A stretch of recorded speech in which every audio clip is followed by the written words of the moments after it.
En Côte d'Ivoire, des études ont été faites pour optimiser la gestion des fréquences radioélectriques. Le passage de la télévision analogique au numérique a permis de libérer de l'espace au profit des opérateurs de téléphonie mobile dans le cadre du dividende numérique. La télévision numérique a été confinée dans la bande de 470 à 694 MHz contre 470 à 862 MHz auparavant. Malgré cette réduction de bande, il n'y a pas de conséquences négatives pour l'audiovisuel. Tout le monde sera servi en matière d'audiovisuel.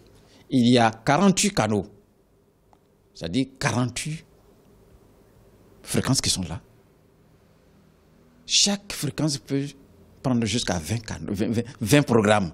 Ça veut dire qu'il y a de l'espace pour tous ceux qui veulent faire de la radio, du moins la télévision numérique en Côte d'Ivoire. L'Union internationale des télécommunications a fixé au 15 juin 2015 la date de passage à la télévision numérique terrestre.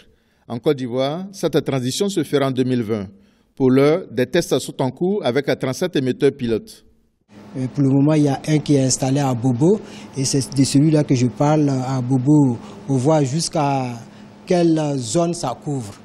Et on a bien fait des expériences pour voir que ça couvre tout le sud d'Abidjan et que la partie nord, c'est-à-dire derrière Bobo, en allant vers Yama, le signal est de faible portée.